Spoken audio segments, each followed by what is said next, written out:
Assalamu alaikum. Donc voilà, le cours va commencer donc sur les ruses de Satan.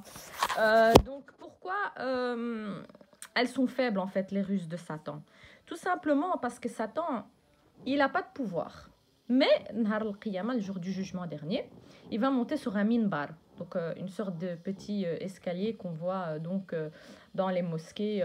Donc quand l'imam doit faire le prêche, il monte sur un petit escalier pour faire le adhan. Lui, il va monter sur ce minbar et dire « Je me désavoue de vous ». C'est qui de vous? Des djinns et des humains, d'accord? Car vous avez désobéi à Allah, donc je me désavoue de vous. Vous m'avez suivi alors que je n'avais aucun pouvoir. Donc le diable, il n'a pas de pouvoir sur nous, si ce n'est que vous appelez donc aux mauvaises choses. Donc il vous insuffle l'ouasawis, donc il vous insuffle des mauvaises choses, c'est-à-dire oh regarde, t'as pas envie franchement de sortir avec cette fille ou ce garçon, regarde comment il est beau.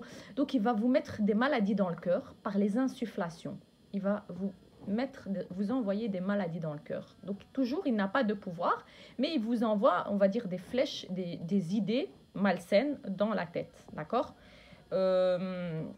Et ces idées malsaines, il va vous les embellir en fait, d'accord? Et vous allez rien y voir parce que vous ne connaissez pas réellement le mal. En fait, ce qu'il faut faire pour se préserver des péchés, c'est de connaître la caractéristique de ce péché et le mal qu'il comporte. C'est-à-dire, comme j'avais expliqué, fumer, boire, écouter de la musique, de s'instruire, de faire des recherches en fait sur le péché même. Oui, certes, il faut faire ça. Donc, par exemple, pourquoi l'alcool, il est mauvais? Donc, si maintenant des amis,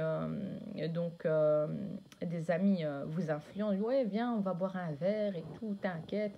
Oh, c'est pas grave, tout le monde fait des péchés, d'accord? Donc, ils minimisent en fait le péché et donc, surtout comment dire, les influences des amis, surtout ça, eh ben, c'est aussi un piège du diable parce qu'il utilise ce qu'il y a autour de vous, d'accord? Et ça, Dieu lui a donné ce savoir-là parce qu'il vous connaît, le diable, d'accord? Il a vu Adam alayhi salam du début de sa création jusqu'à la fin et il le suivait dans tous ses mouvements, faits et gestes. Donc, il vous connaît très bien, il vous connaît par cœur. Donc, il connaît vos pensées, vos idées. Il connaît ce que vous aimez bien et vos penchants, d'accord? Petite rectification, quand j'ai dit « il ne dort pas », il n'y a que Allah qui ne dort pas, d'accord? Les créatures d'Allah dorment, hein, elles trouvent la fatigue. Et Allah ne trouve pas la fatigue ni l'endormissement. Mais le diable, certes, oui. Sinon, voilà. C'est juste pour rectifier ça, parce que sinon, il y en a, ils vont me dire oui, mais tu as dit que le diable ne dort pas. Donc, il n'y a que Allah qui ne dort pas. Et je ne sais pas si on fait nos recherches par rapport aux anges et au monde invisible. Allahu a'lam, est-ce qu'ils dorment ou ils ne dorment pas? Je sais juste que les anges invoquent du matin au soir donc leur Seigneur. Est-ce qu'ils dorment ou ils ne dorment pas? Je ne sais pas. Est-ce qu'ils ont un état de fatigue? Je ne sais pas. Donc, mais on sait que Allah Azza wa Jal ne dort pas. Al-Hayyul Qayyum. Donc Al-Hayy, le vivant, d'accord? Il ne dort pas.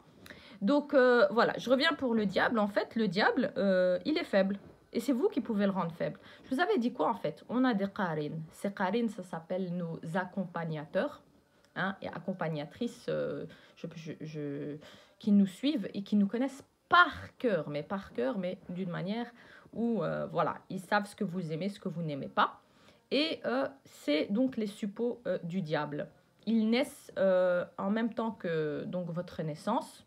Donc un enfant né qui s'appelle un qarin avec vous, d'accord? Et il vous accompagne tout au long de votre vie.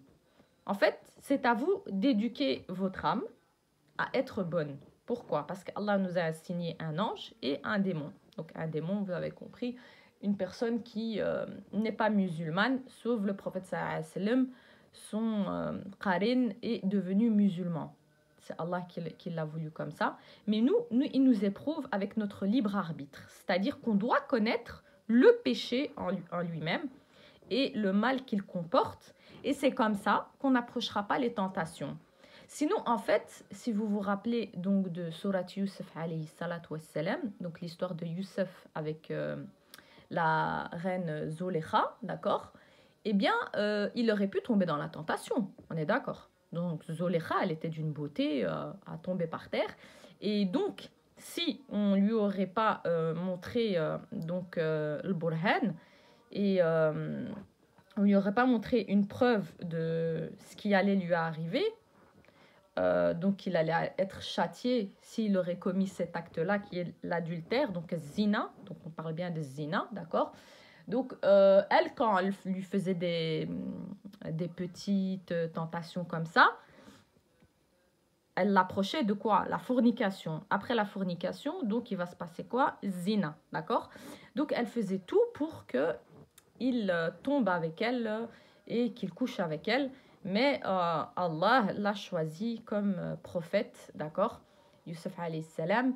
Et comme tout être humain, n'oubliez pas, l'être humain, il est faible. Mais lui, il a eu à ce moment-là la certitude qu'il ne devait pas commettre cela. Et il a demandé à Allah s'il pouvait être emprisonné au lieu de vivre ce moment-là, qui était un des moments difficiles. Donc la tentation était tellement forte, due en fait à la beauté donc de Zolekha. Et en plus de cela, ils étaient entre quatre murs. Enfin, je dis quatre murs, vous avez compris. Et les portes à chaque fois se refermaient. Et donc pour ceux qui connaissent l'histoire, et derrière son pagne s'est déchiré. Et là donc le bébé a parlé donc une miséricorde d'Allah, pour lui montrer que Allah, il est avec lui. Donc, quand vous n'allez pas tomber dans la tentation, qu'est-ce qui va se passer? Allah est votre refuge, Allah est votre protecteur. Mais si vous tombez dans le péché, dans la tentation que le diable vous a insufflé et vous a embelli, ce qui va se passer, c'est que votre protecteur, ça sera qui? Le diable. Et de jour en jour, il continuera donc à vous manipuler. Donc, pour sortir de la manipulation, comme pour sortir de la manipulation de, vous savez, les hommes et les femmes pervers narcissiques qui vous manipulent et vous contrôlent, hein, donc voilà, une sorte de démon, mais humain, car il y a aussi des démons humains, certes. Eh bien, pour sortir donc de cette cage, de cette emprise, hein, eh bien, il va falloir faire un travail. Eh bien, pour le qarin, il va falloir faire un travail. Mais c'est un travail de tous les jours. C'est-à-dire, vous avez le pervers narcissique, tous les jours, vous devez faire un travail sur vous-même pour qu'il ne vous manipule pas et lui mettre un stop.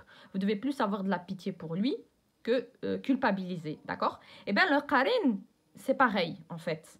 Vous devez le connaître et savoir à chaque fois dans quoi il vous pousse et vous suggère.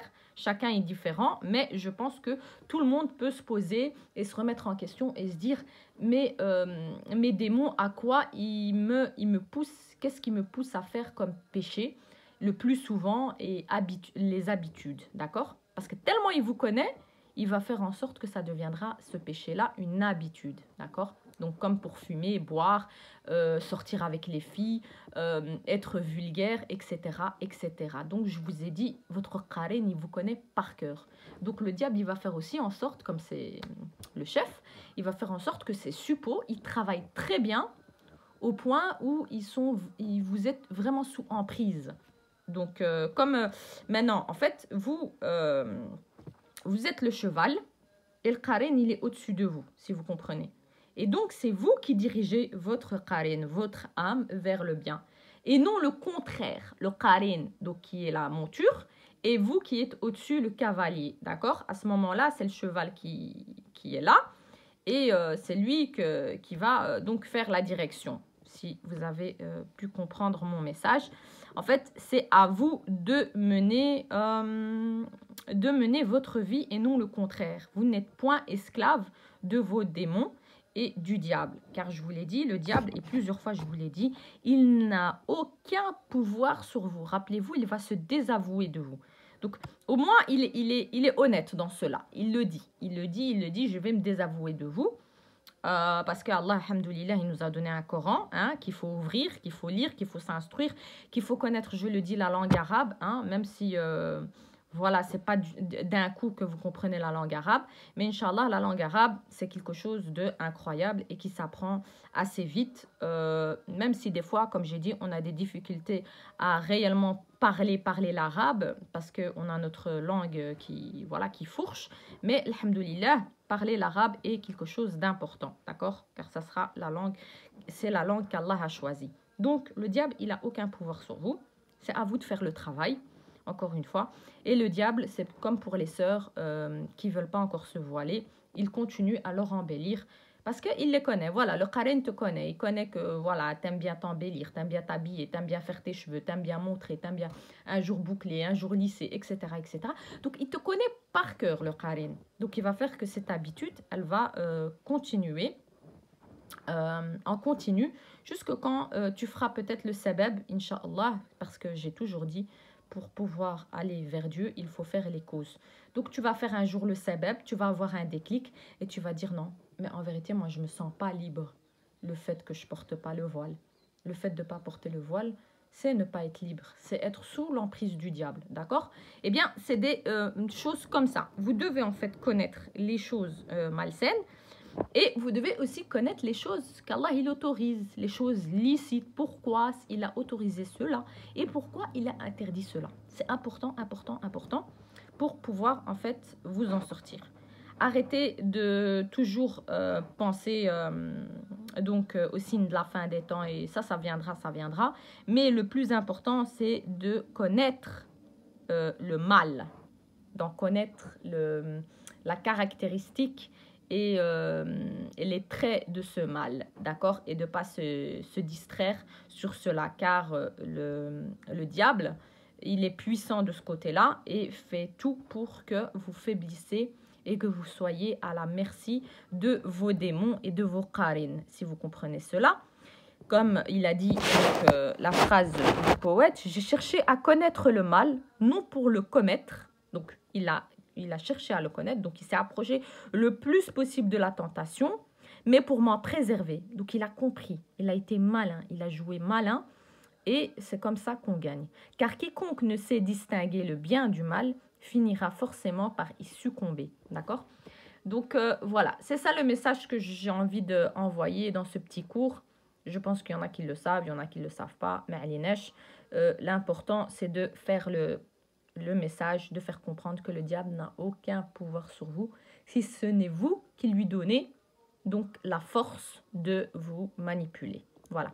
Wassalamu alaikum wa rahmatullah.